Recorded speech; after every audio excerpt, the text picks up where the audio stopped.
কি আশ্চর্য শঙ্খ, তুমি ওর সাথে এরকম খারাপ ব্যবহার কেন করছো? ও এসেছে বাড়ি বয়ে, ওকে আমি বসতে বলছি, আর তুমি মাঝখান থেকে এমন এক একটা কথা বলে দিচ্ছ, কারোর বসতে ইচ্ছা করবে? দেখো, তোমার বাড়ি, তুমি কাকে বসতে দেবে বা দেবে না এটা সম্পূর্ণ তুমি ঠিক করবে। আমি শুধুমাত্র আমার অবজারভেশনের কথাটা বলেছি। তোমার সব অবজারভেশন সবসময় ঠিক হবে তা তো নয় শঙ্খ।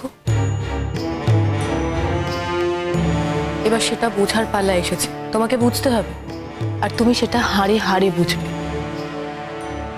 যাকে আমি এখন আসি। উর্মিদি, তুমি ভালো থেকো, আসছি। Just a minute. Hold on. বোঝার পালা মানে? What do you know that? বোঝার পালা মানে কি বোঝাবে তুমি আমাকে? কি বোঝাতে চাইছো? না বলো, টেল মি। তুমি কি আমাকে ভয় দেখাচ্ছ? ভয় দেখাচ্ছ তুমি আমাকে? তোমাকে ভয়? আবার আমি? আমার মতো সামান্য মেয়ে তোমাকে ভয়? না মানে তোমার এই এমএ পরীক্ষার রেজাল্ট 2-1 দিনের মধ্যে আউট হবে। ইনফরমেশনটা পেলাম তাই দিলাম। Thanks for information. আসছি। না মানে আমার খুব খিদে পেয়েছে, আই এম ভেরি হাংরি।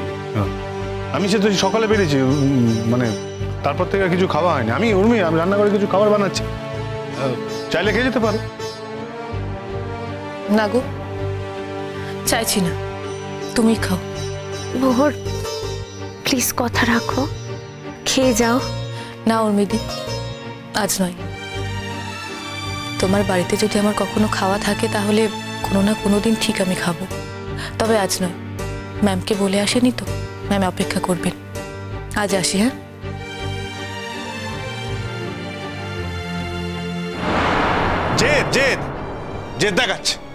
জেদ দেখাচ্ছে নুন।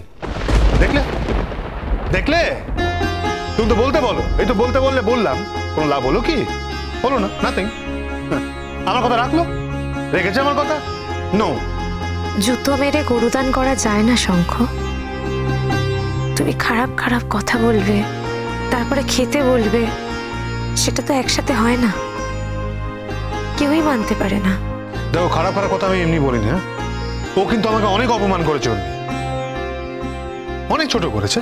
শোনো শঙ্খ, ঝগড়াটা যদি বজায় রাখতে চাও তাহলে বজায় রাখো, আর যদি মেটাতে চাও তাহলে প্লিজ মিটিয়ে নাও।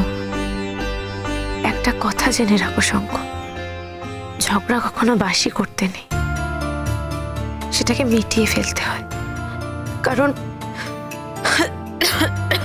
কারণ একটা সময় পরে কিন্তু সেটা আর কারোর হাতের মধ্যে থাকে না, সেটা হাতের বাইরে চলে যায়। মেটাতে চাইলেও কিন্তু আর তখন মেটাতে পারবে না। এই কথাটা আমি আমার জীবন দিয়ে বুঝেছি শঙ্খ, তাই তোমাকে বললাম। এবার তুমি ভেবে দেখো, তোমার বিবেচনা।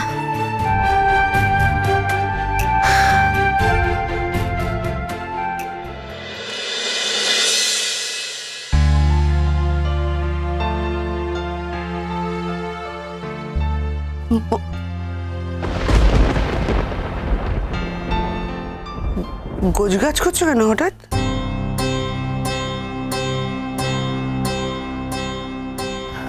হঠাৎ ব্যাগ গোছাচ্ছি না নয় ম্যাম, আমি আপনাদের বলতাম, আপনারা বিশ্রাম করছিলেন তাই জন্য।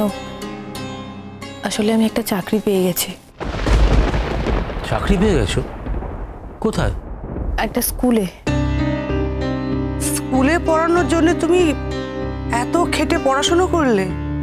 তুমি তো এমনি কলেজে চাকরি পেয়ে যেতে। তুমি তো কত দূর পড়াশোনা বাকি, তুমি তো পিএইচডি করবে, তুমি তো এন্ট্রান্স, মানে হঠাৎ স্কুলে চাকরি আমার মাথায় ঢুকছে না। আমি তো তোমাকে আমাদের কলেজে নেব সেটা ঠিক করেও রেখেছি। না স্যার, সেটা সম্ভব না। কেন? আমি কোথায় চাকরি করব সে ব্যাপারে তো আমারও মতামত থাকতে পারে, তাই না?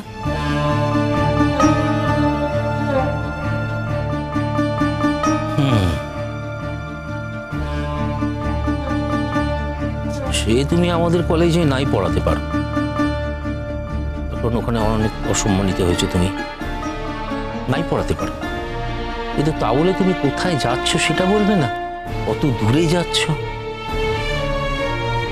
স্যার প্লিজ আপনারা আমাকে এই রিকোয়েস্টটা করবেন না।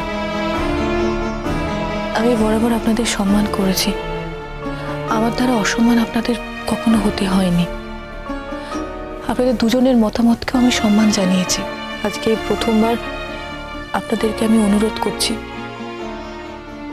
আমার মতামতকে আপনারা সম্মান করুন। কবে থেকে চেষ্টা করছো? কিছুই তো জানি না, আমরা কেউই জানি না। কোনো সরকারি চাকরি তো নয়, একটা প্রাইভেট স্কুলে চাকরি। সেই স্কুলটা কোথায় এটা আমি কাউকে জানাতে চাইছি না। তুমি আমাকে বলবে না তুমি কোন স্কুলে পড়াবে? ম্যাম, আপনাকে বলা হয়তো উচিত ছিল, কিন্তু আমি এই বিষয়ে আপনার কাছে লয়াল থাকতে পারলাম না। বুঝেছি, শঙ্কর উপর রাগ করেই তুমি চলে যাচ্ছ। না স্যার, আমি কারোর উপরেই রাগ করে যাচ্ছি না। সারাটা জীবন কি তোমাদের এইভাবেই চলবে? মান অভিমান, মান অভিমান, এইভাবেই সারাটা জীবন কাটাবে তোমরা? স্যার, আমি তো বললাম আমার কারোর ওপর অভিমান নেই। আপনি বিশ্বাস করুন। শঙ্কর সাথে তোমার কথা হয়েছে? তুমি তো গিয়েছিলে। হ্যাঁ, কথা হয়েছে। বাড়ি আসার ব্যাপারে কিছু বলেছে? না, আমি সেরকম কিছু ওকে জিজ্ঞেস করিনি। তবে ওর কথার ভাবে আমি বুঝতে পেরেছি আমার মতো খারাপ মেয়ে গোটা পৃথিবীতে দেখেনি। আমাকে প্রায়শ্চিত্ত করতেও বলেছে, আর সেই জন্য আমি প্রায়শ্চিত্ত করতে যাচ্ছি। কিন্তু প্রায়শ্চিত্ত করতে কোথায় যাচ্ছি এটা আমি এখানে কাউকে বলতে চাইছি না ম্যাম। মানে ও তোমাকে প্রায়শ্চিত্ত করতে বলেছে? মানে ও যা বলবে তুমি সেটাই করবে? এই শহর ছেড়ে চলে যেতে বলেছে তোমাকে? বলেছে? না ম্যাম, ও বলেছে বলেই কিন্তু আমি যাচ্ছি না। এটা সম্পূর্ণ আমার ইচ্ছে, আর পছন্দটা তো আমারই। ও আমায় বলেছে বলে আমি দূরে চলে যাচ্ছি না, আমার ইচ্ছে, তাই জন্য আমি দূরে চলে যাচ্ছি। আমাকে কিন্তু কেউ বাধ্য করছে না। আমার মনে হচ্ছে আমার দূরে চলে যাওয়া উচিত, কলকাতার থেকে অনেক দূরে। দেখুন, কলকাতাতে থাকলে ওর সঙ্গে কিন্তু আমার দেখা হবে, ওরও আমার সঙ্গে দেখা হতে পারে, তাতে আমারও খারাপ লাগবে, ওরও খারাপ লাগবে। আমি আর কোনো খারাপ লাগার মধ্যে যেতে চাইছি না, আর আমি এটাও চাইছি না আমাদের মধ্যে আর দেখা হোক। কি বলছো তুমি? তুমি চাও না তোমাদের মধ্যে আর দেখা হোক? না, সত্যি চাই না। আমি অনেস্টলি বলছি স্যার। কখনো কখনো অনেক জিনিস ছেড়ে বেরিয়ে আসতে হয়। আপনাদের জীবনেও তো সেই অভিজ্ঞতা আছে, আপনাদের তো এটা বোঝা উচিত।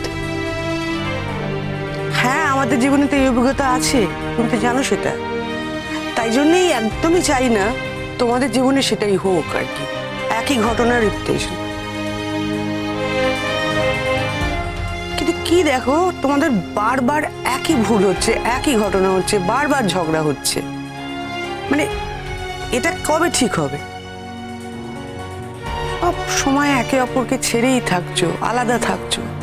এখন তো শহরের বাইরেই চলে যাচ্ছ, আবার বলছো যে আমাদের বলবেও না তুমি কোথায় যাচ্ছ। আপনারা আমার এই সিদ্ধান্ত শঙ্করকে বলতে পারেন, কিন্তু তাতে আমার সিদ্ধান্ত কিন্তু বদলাবে না ম্যাম। শঙ্খ আমাকে আটকাতে চাইলেও আমাকে আটকাতে পারবে না। আমি যখন সিদ্ধান্ত নিয়েছি তখন আমি সিদ্ধান্ত নিয়েছি, সেখান থেকে আমি কিছুতেই সরবো না। দেখো মোর, আমরা কি করতে পারি? আমরা যথাসম্ভব চেষ্টা করতে পারি যাতে তোমাদের ভেতরে পেঁচাপ হয়ে যায়, এইটুকুই আমাদের হাতের মধ্যে আছে। তার বাইরে তো আমাদের হাতের মধ্যে আর কিছু নেই। হ্যাঁ, এটা যদি জানতাম যে তোমরা দুজনকে ভালোবাসো না, তাহলে এই কথাগুলো বলতাম না। আমরা জানি যে তোমরা দুজনকে ভালোবাসো, তোমরা দুজনকে ছেড়ে থাকতে পারো না, তাই এত চেষ্টা করছি। সারা জীবন চেষ্টা করব, বাকি জীবনটাও চেষ্টা করব। তবে তুমি যদি আমাদের না বলো তাহলে তো আমরা জোর করে জানতে পারবো না। কিন্তু শঙ্খকে তুমি যদি না বলো সেটা শঙ্খ বুঝে না। তারপর তুমি তো শঙ্করের স্ত্রী। আমার একটা অনুরোধ রাখবে মোহর, তুমি এক্ষুনি এখান থেকে কোথাও যেও না প্লিজ। শঙ্খ এখানে নেই, সে তো জানি, বুঝতে পারছি, তোমার কষ্টটা বুঝতে পারছি, কিন্তু আমরা তো আছি, আমরা তো তোমার বাবা মার মতো, নাকি না?